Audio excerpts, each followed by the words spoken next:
Hi, I'm Trevor Stevenson, and welcome to Your Story Will Be Different. This is a narrative play podcast where I tell you the story that comes to be from playing a solo tabletop role-playing game. For this session, we're continuing our playthrough of Lay on Hands by Alfred Valley.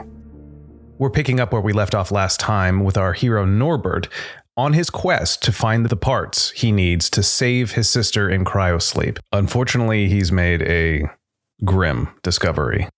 Let's dive right in.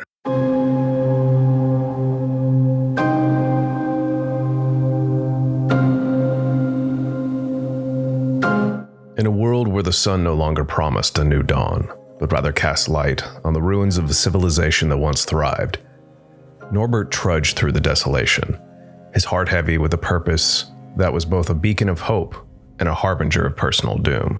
The apocalypse had not come with a bang, as much as had prophesied, but with a whisper, a deadly biotechnovirus that spread like wildfire, turning flesh to machine and machine to monstrosity.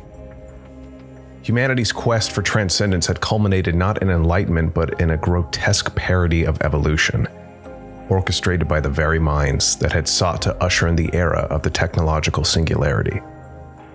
The votaries of the singularity, a cult born from the ashes of ambition, were rumored to be the architects of this calamity, having unleashed the virus in a deluded attempt to force humanity into a new era of existence. Norbert, a technomancer by chance and not choice, had seen his world, his family, and his very future eroded by the relentless tide of infection.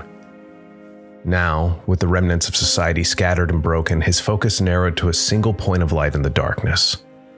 His sister. Trapped in a cryopod, her body lay suspended between life and death, a flickering candle and the overwhelming night. But the virus that had spared her from the fate of many had not been kind to Norbert. Recently, he had discovered the telltale signs of infection coursing through his veins. A grim sentence with a 7-day countdown. As he stood at the threshold of the votaries' land, Norbert felt the weight of his quest pressing down upon him. He was a lone figure against a backdrop of destruction, armed with nothing but his wits, his gift of technomancy, and a determination born of desperation. The knowledge of his impending death was a cold companion, whispering of the futility of his actions, yet it spurred him on with fierce urgency. To save his sister was to anchor his very own existence in something beyond the virus, beyond the apocalypse. It was to defy the votaries and their twisted vision of the future, to reclaim a sliver of the past, and to nurture the fragile hope that humanity might one day rise from its ashes. With each step into the contaminated wilderness, Norbert knew he was walking a tightrope between life and death, with his sister's fate, and perhaps the fate of any who might survive the virus's wrath, hanging in the balance. The land of the votaries loomed ahead, a dark maw ready to swallow him whole, yet he pressed on. Norbert's trek through the broken world was a tapestry of shadows and whispers. As the wind caressed the ruins, it seemed almost to speak, murmuring through the gaping maws of crumbling buildings and whistling through the skeletal remains of once proud skyscrapers. With the voice that had called his name still echoing in his mind, Norbert could not shake the feeling of being watched.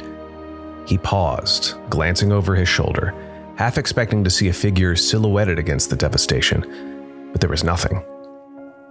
Only the wind. He pulled his cloak tighter around him, the fabric still damp from the encounter in the warehouse. The bite of the chill air was a stark reminder of the harshness of this world, a world that had become a crucible of survival. But it was not the cold that caused the shiver that ran down his spine. It was the dread of the infection coursing through him, an invisible marauder laying waste to his insides. A technomancer by birth, Norbert had always felt an affinity with the machines that now lay in ruin around him. They were his kin in a way that humans could never be. Yet now the very essence of his being was at war with the biomechanical plague that threatened to end his quest before it had truly begun. As the sun began to dip below the horizon, casting a bloody hue across the sky, Norbert found his resolve. He had a purpose, a mission born of love and desperation. His sister was waiting for him, suspended between life and death in her cryopod, and he would not let her down. Gritting his teeth, he set his sights on the lands of the votaries of the Singularity. If there was any hope to be found, any chance to save her, it lay with them. The thought filled him with a cold fury. The votaries were the harbingers of this apocalypse, the zealots who had unmade the world with their mad designs. And yet he needed them. He moved swiftly now, each step carrying him closer to his goal, driven by a cocktail of fear and anger. He was a man possessed, a man burning with purpose.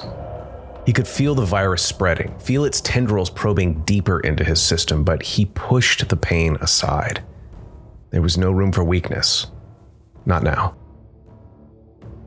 As night fell and the first stars began to prick the velvet sky, Norbert allowed himself a moment's rest. He found a sheltered alcove within the ruins, a place where the shadows lay thick and heavy. He settled in, his back against the cold stone, and pulled a tattered blanket from his pack. The wind continued its mournful song, but now it was a lullaby, coaxing him into a fitful sleep. But even in sleep, there was no escape. He dreamed of machines and men, of a world spinning out of control, of his sister's face, pale and still in the cryopod. And always, the voice that whispered his name.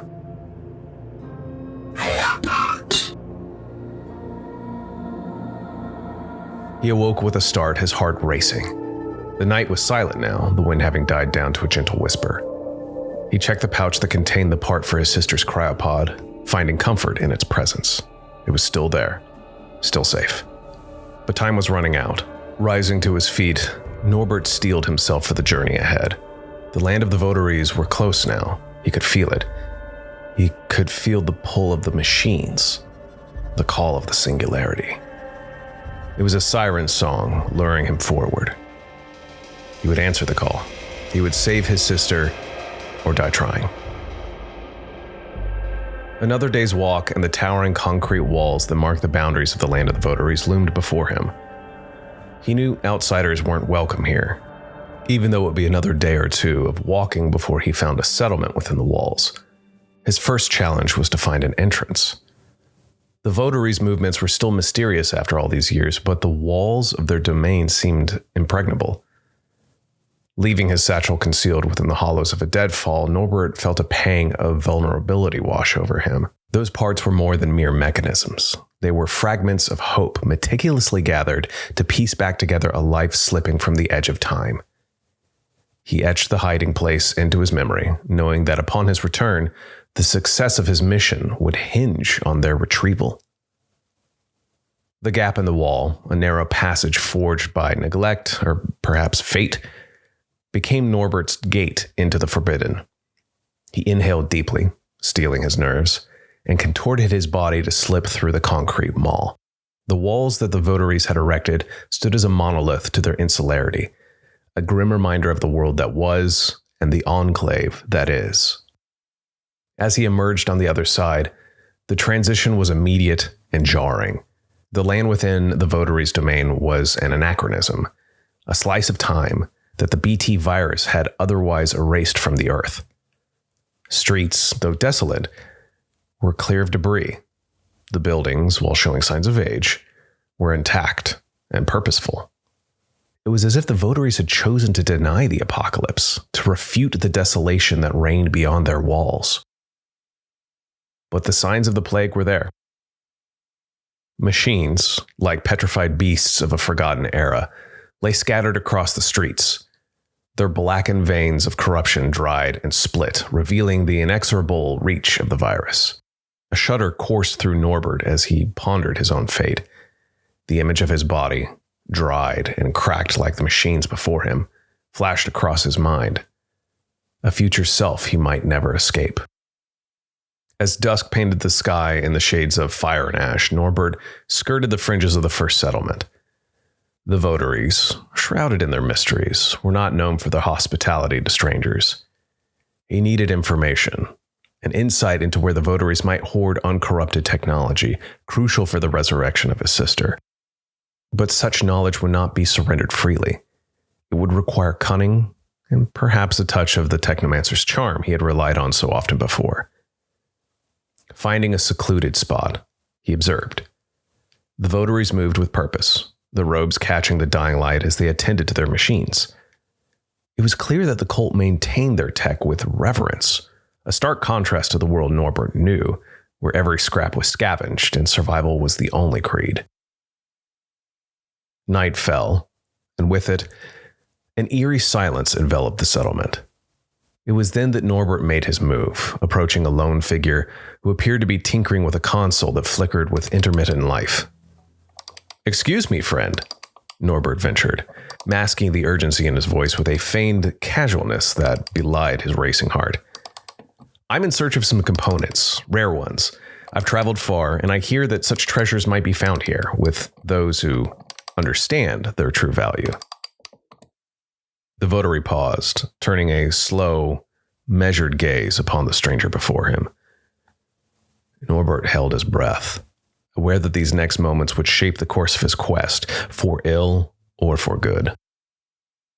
Norbert wasn't sure how his generally congenial demeanor and his people face would fare on this side of the wall. The votary continued to look him over. Neither spoke for a painfully long time. Finally, the silence was broken. "You are from the outside world. You put yourself in great danger coming here." Norbert shuffled uncomfortably before he replied. "I wouldn't have come here if it weren't for a matter of life and death." The two men shared another pregnant pause. Something in the votary's voice shifted toward sympathy. "I am called Kassad." "I'm Norbert." "What is it you seek that you are willing to risk a particularly cruel death?" Norbert let his guard down enough for his emotions to drive his next words. "My sister is dying. I was able to scrounge together a makeshift cryopod to buy her some time, but the machine is failing. If I could find some better, more authentic parts, I could stop the progress and even reverse it." Kassad's expression turned to puzzlement. "The blessing will revive her or take her to the next realm of consciousness." It was Norbert's turn to be puzzled by this term. After a moment, he realized that the votaries probably had a different interpretation of the BT virus. "It's not the blessing, as you call it. We went to healers far and wide, and no one has been able to identify what's afflicting her. That's why we chose the only option we had. Her only option is technology from before." Kassad's face shifted to one of surprising empathy. "I see. "I should imagine it would be available in our capital, the apogee. It is 2 days northeast of here. Look for silver spirals that glisten in the morning sun. That is our reliquary." Norbert was moved to tears, but made sure not to spill any for fear of what may happen with his chrome tear ducts. "Thank you." As he moved to leave, Kassad's words stopped him. "Many of my people do not suffer outsiders and will kill on sight. You should hurry. My husband is one of such person, and he will be returning from patrol soon." Norbert nodded and left. His heart hammered against his chest as he retreated from the settlement's fringes, Kassad's words still resonating in his ears. The votary's unexpected empathy had been a beacon in the pervading darkness, guiding him towards the place known as the apogee. Silver spirals that glistened in the morning sun. Norbert repeated the description in his mind, a mantra to keep him focused, to keep him moving. As he embarked on the northeastward journey, Norbert was acutely aware of the dual threats that stalked him: the ever-watchful eyes of the votaries and the silent encroachment of the BT virus within him. He couldn't afford the luxury of rest. Time was both his enemy and companion, urging him forward.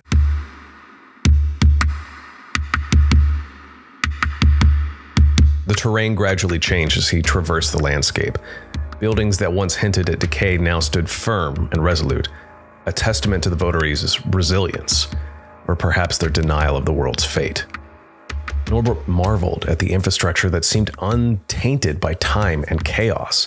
It stood as a stark contrast to the crumbling edifice that lay beyond the votary's realm. As the first light of dawn streaked across the horizon, he caught a glint of sunlight on metal. The metal spires of the apogee pierced the sky, a majestic and surreal sight. The capital, with its otherworldly architecture, was an oasis of the past amidst desolation. Its spires reached for the heavens as if in defiance of the earthbound virus. But with the beauty came a renewed sense of danger. Kassad's warning echoed in his thoughts. Not all within would welcome an outsider. Norbert knew he had to be cautious, to blend in as much as one could in such a place. He adjusted the hood of his cloak, concealing his face, and entered the capital with bated breath. The apogee was alive with activity. Norbert witnessed the votaries move with purpose, tending to their machines with what could only be described as reverence. They didn't speak much to each other, their communication almost telepathic in its efficiency. Here he could see how the virus is not feared, but celebrated as a blessing. It was a culture shock for Norbert, one that he had to navigate carefully. He needed to locate the reliquary, the repository of technology that could save his sister. The grandeur of the spires was overwhelming, and Norbert had to remind himself not to be caught in awe. Every corner held potential danger. As he walked, he noticed the cleanliness of the streets, the lack of the black ooze that marked the machines outside. It was as if the votaries had found a way to cleanse their technology, to keep it pure from the corruption that plagued the rest of the world. He passed by towering statues that depicted scenes of harmony between man and machine, a stark contrast to the scenes of conflict and survival that Norbert had grown accustomed to. This was the civilization that had not only survived the apocalypse, but had embraced it. After several hours of cautious exploration, Norbert finally found the reliquary. It was a towering edifice, its doors guarded by votaries in ornate attire. His heart skipped a beat at the sight. This was it, the culmination of his journey. But how to gain entry? As he pondered his next move, he felt a sudden chill, the familiar sign of a votary's gaze upon him.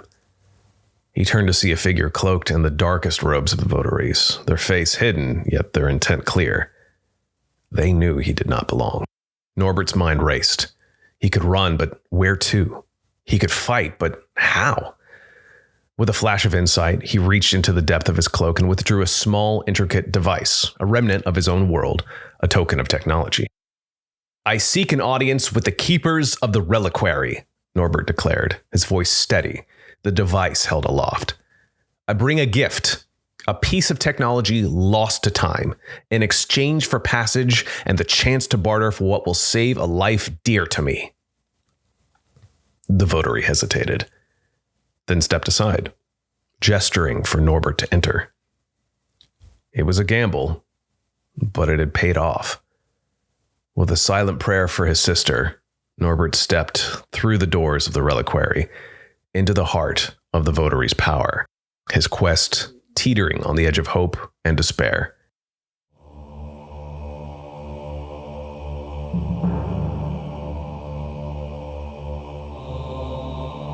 The reliquary's interior was vast, stretching upwards into the shadows where the gentle hum of well-maintained machinery filled the air with a hymn of the before time. Norbert moved through the space with the reverence of a pilgrim in a holy land. The displays, with their glowing descriptions, were like scriptures of a bygone era, narrating tales of human achievement and ambition. The cryogenics depository beckoned him, a vault of salvation where technology met human desperation. It was here, among the devices once meant to outwit death itself, that Norbert hoped he would find the salvation for his sister. The sections labeled "The Fruit of the Tree" were cryptic, yet their contents were familiar, their purpose aligned with his needs. His search was methodical, moving from one display to another, his technomancer's intuition guiding him. He barely noticed the blue and gray shadow that flitted in his periphery, a silent observer marking his every move. The connection between the devices and the legacy of their branding was undeniable. These were the parts he needed, the components that would not only stabilize the makeshift cryopod, but possibly reverse his sister's dire condition. He reached out to touch one, fingers tracing the lines of its design, when suddenly he felt a presence, a touch upon his own hand. He spun around to meet the eyes of his follower, a votary whose gaze held a mixture of wonder and scrutiny as they examined his webbed hand. "You are blessed and your hand is webbed,"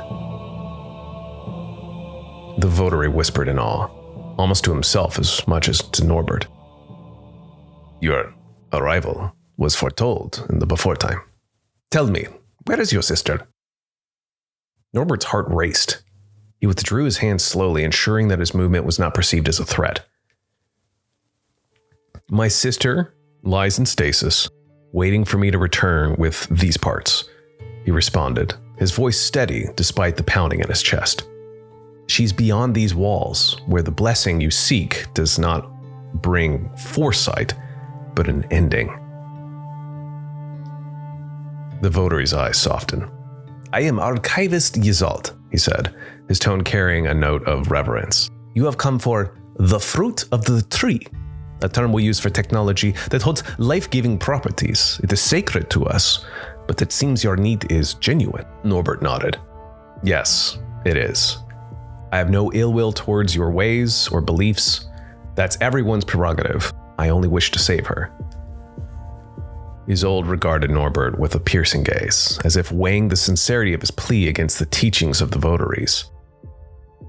"What you seek could be considered heresy here. Yet there is something about you, Technomancer. Perhaps it is the prophecy, and perhaps it is simply the truth I see in your eyes." Yisold turned and beckoned Norbert to follow. "Come, there is much to see. If the prophecy is true, then helping you is our imperative. But we must be swift and discreet, for not all will see this as a fulfillment of our lore." Together they navigated through the reliquary's depths, passing by wonders and horrors alike.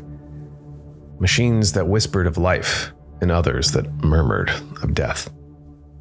Yisold led Norbert to a secluded chamber, where the heart of the cryogenics depository lay hidden from the uninitiated. "The parts you require are here," Yisold declared, gesturing to a series of components that lay in a sealed case adorned with an illustration of a bridge, untouched by time. "But their removal must not draw attention. For each part taken, a decoy must be left in its place. The balance must be maintained, for the eyes that watch us are many, and they are not all kind." With Yisold's guidance, Norbert set to work. The task was delicate, requiring the hands of a master technomancer. As he worked replacing the vital parts with indistinguishable, non-functional replicas, he felt the weight of his actions. He was not just stealing pieces of machinery. He was taking hope itself, embodied in cold metal and dormant circuits. After what felt like an eternity, the task was done. The case closed, sealing away the decoys as if nothing had been disturbed. Yisold nodded in approval. A silent pact formed between them. "Now go with haste," Yisold urged, "and may the prophecy be fulfilled through your actions." Norbert clasped the case to his chest, its weight a reminder of the life it held within. "Thank you, Yisold. I will not forget this." With the case secured, Norbert made his way back through the reliquary, the archivist's words fueling his steps. He had the parts, he had a chance, and now he had a prophecy entwined with his mission. But as he slipped out of the reliquary, the first light of dawn casting long shadows behind him, he knew the hardest part of his journey was just beginning. The return to his sister, the repair of the cryopod, and the looming specter of the virus within him. A race against time, where the stakes were life itself. And so Norbert stepped out into the cool morning air, the case holding his sister's future in his hands, and the prophecy of the votaries a whisper in his heart. The journey home beckoned, fraught with peril, but fueled by unwavering hope. Norbert's escape from the apogee was a silent flight through an increasingly hostile land. The votary city that had once held promise of salvation now seemed to close in on him, as if the very streets knew of his transgression. The tension was palpable, a charge in the air that suggested pursuit was imminent. Evading vigilant eyes, Norbert navigated the labyrinthian city, each turn taking him deeper into the gloom of his situation. The morning light illuminated the city square, which once was just a passing thought, and now became a tableau of horrors that petrified him to his core. The grotesque displays of the votaries' justice for outsiders were not just warnings, they were declarations of a brutal doctrine. The mantra, "The whims of the earth breed death for all," fluttered above the square. A perversion of the old warning he knew, twisted into a grim testament of the votaries' resolve.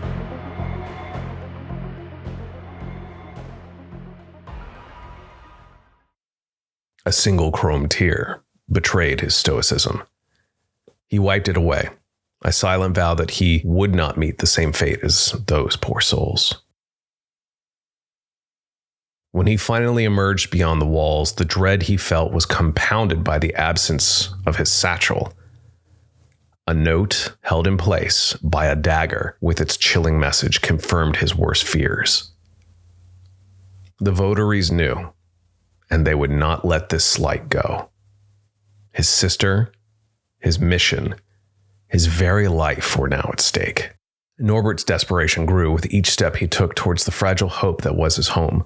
With the loss of the satchel, he was now a man pursued by an enemy with reach as long as their conviction. After a brief lamentation for the loss of the parts for his sister's device, he cursed the loss of his trusty tools. They had been his only true allies in this world. Replacing them would take half a lifetime of salvaging, and he had days left. Avoiding the quarantine zones was a second nature, but an inexplicable force pulled him towards one. The voice, that ethereal call, whispered his name once more. Norbert. It beckoned, guiding him like a moth to a flame. And there, amidst the desolation of the quarantine zone, stood an automaton, a once mighty machine, now reduced to a statue of the past, caked in the dried black ooze that was the harbinger of death. Norbert approached the figure, his intuition as a technomancer telling him this was no coincidence. This automaton, a relic of a time before, seemed to be waiting for him, a beacon amidst the madness.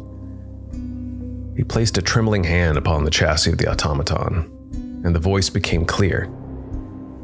It was as if the machine was speaking directly to him, a bridge between the now and the before time. Norbert. The voice was soothing, almost familiar. Your journey has not ended yet. You carry the hope of the old world and the new. Do not falter. He stepped back, his mind racing. Could it be that this machine held the key to his salvation? That within its decayed form lay the path to saving his sister? Was the virus affecting his mind now, or was there something beyond his comprehension at play? With no other option, Norbert lifted the chest plate of the machine, adorned with the visage of the moon, and delved into the heart of the automaton, his technomancer skills guiding his hands. To his astonishment, nestled within the chest of the construct, protected from the plague, were parts. Not just any parts. Impossibly. They were those that could replace the ones lost with his satchel. Those he needed for his sister's cryopod. Norbert could barely contain a sob of relief. It was as if the universe itself had conspired to bring him to this moment, to grant him this chance. He gathered the parts with careful hands, the voice in his mind a comforting murmur now. With the newfound parts secured, Norbert set off once again. The threat of the votaries loomed over him, but with each step, he felt the pull of hope stronger than the specter of pursuit. He pressed on through the ravaged landscape, the weight of the parts a reassuring presence.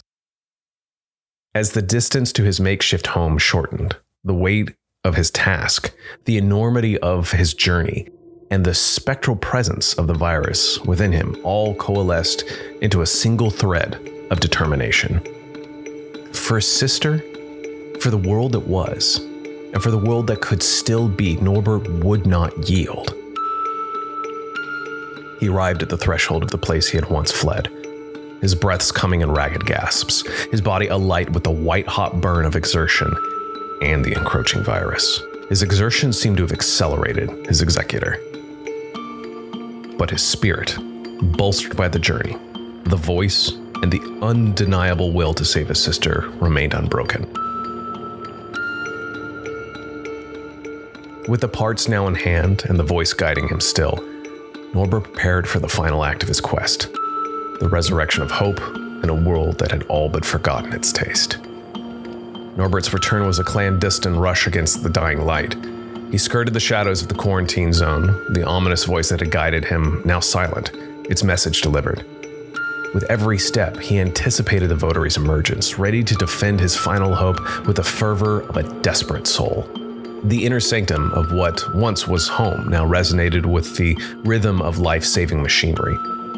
Norbert, with hands guided by desperation and love, installed the salvage components into the cryopod, his sister's life hanging by a thread, thinner than the filaments he meticulously connected.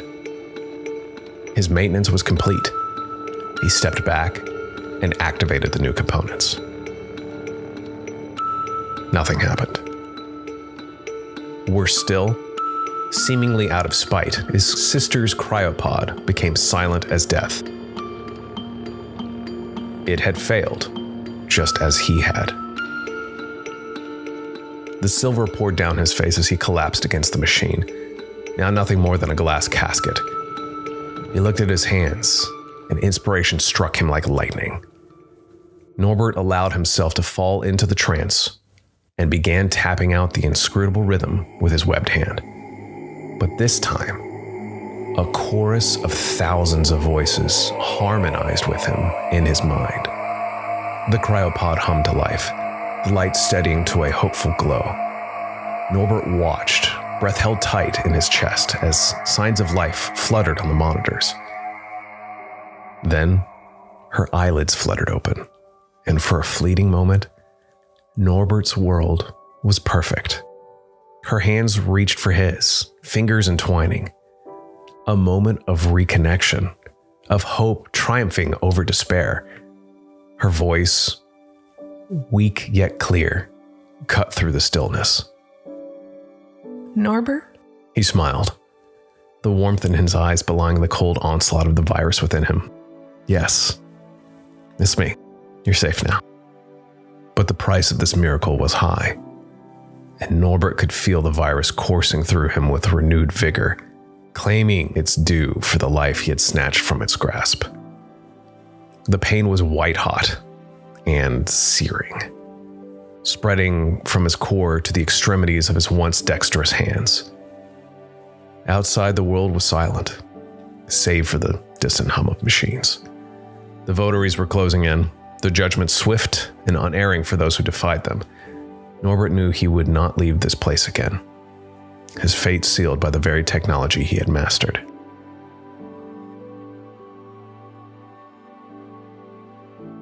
As his sister's strength returned, his ebbed away, each heartbeat a countdown to his final breath. The machines he had fought to bring back to life now surrounded him, the chorus of beeps and breaths, the soundtrack to his final act. Don't leave me, she pleaded, her grip on his hand a lifeline he could no longer hold on to. Norbert's voice was a whisper, a gentle wind. In saving you, I found my purpose. It's your time now. Live. Build. Remember. The votaries burst through the door, but it was too late for them to undo what had been done. They found the technomancer slumped beside the pod, a smile etched upon his face. Even as the virus claimed him, his body becoming one with the machines that he loved. In his final moments, Norbert saw not the end, but a beginning. A vision of a world where his sister would live free from the tyranny of the virus.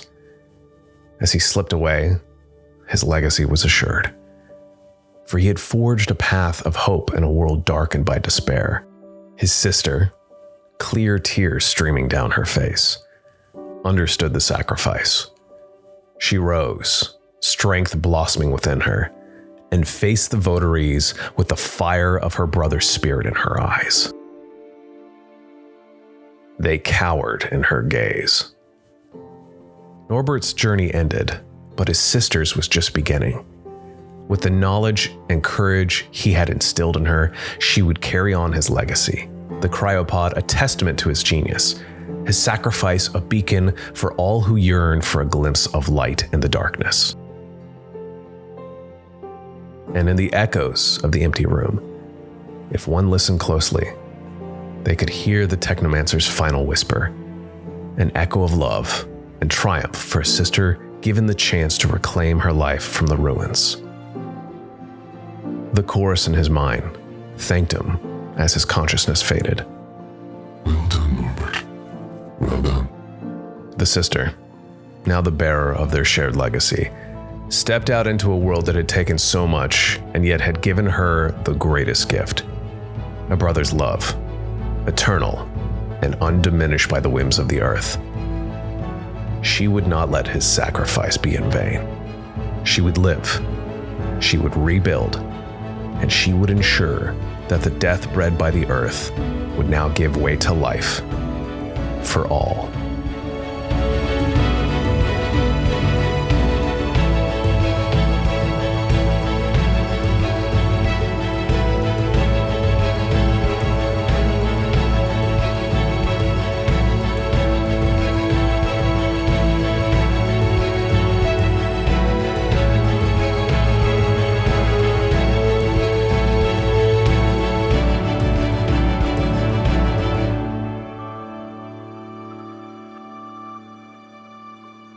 I'm going to start out by confessing that I was incredibly intimidated by this game straight out the gate. The biggest thing that intimidated me was that the primary mechanics of this game are mostly in conflict resolution. There is a good amount of time set up determining what your version of the plague is. In my case, it was the BT virus. It could be something completely different for your playthrough. You're also picking one of multiple different types of healers. There are like the classical barber style where you actually heal someone. There are healers of the mind. And it just so happened that with my quote roll of the dice, I ended up with a technomancer, someone who essentially controls machines. And that helped inform the world that I built through it. And reading through the instructions from Alfred Valley for Lay on Hands, the world is your oyster, and you pick your character, you pick what the world is like in the post-apocalyptic landscape, what type of apocalypse it was essentially, and then you go from there. There's no like story structure or anything. So for me, that was incredibly daunting to the point where I kind of like dragged my heels a little bit going into it because I did not know what I wanted to do. And so then it took me a good amount of time of prepping and coming up with what is the quest for my character? What are they trying to accomplish? And how the apocalypse and the other characters in this world and how they interact along those lines. And it was intimidating, but ultimately was very rewarding. And I feel like, especially for anyone who comes from a writing background or a creative writing background, you can just go from there. And the only time that it really kind of the mechanics of the game come up is conflict resolution, like whether that be climbing up a steep slope or interacting with people or fighting or anything along those lines. Whereas like if you're playing something that's more dice focused, like let's say Pathfinder or D&D 5e, that's going to be a lot more role-playing aspect of it. Whereas for this, it's a dexterity check in real life on this very awesome oracle.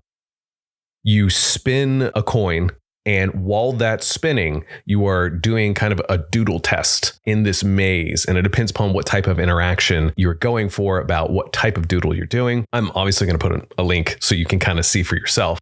Depending upon if you're able to complete the doodle and whether the coin lands heads or tails, dictates how successful you are in that situation. And it was challenging, to say the least, because I'm so used to like dice, right? So it was very different than anything I've played, and I recommend it, honestly, especially for if you're into it from a creative writing point of view. It is going to spur so much of your imagination, but also leave you so much room to grow. Thank you again for listening to Your Story Will Be Different. If you want to help support the podcast, there's a variety of options now. You can leave a review on Apple Podcasts or your preferred podcast platform. You can leave a rating as well. That helps. I've also put a coffee link in there. If you know what that is, you know what to do with that. I appreciate you listening. Honestly, just tell a friend, and that's the beginning of helping support the podcast. For next time, we're going to be playing XIE, which is a kind of Carta-based system that is kind of like Tron. It's based in a technological world where you play as a variety of things, but the system itself allows for a lot of exploration and fun. I'm excited to dive into it. As always, I'm going to leave a link in the show notes for Lay on Hands by Alfred Valley. Feel free to let me know how your adventure through the post-apocalyptic landscape is and what type of healer you are. But just remember, your story will be different.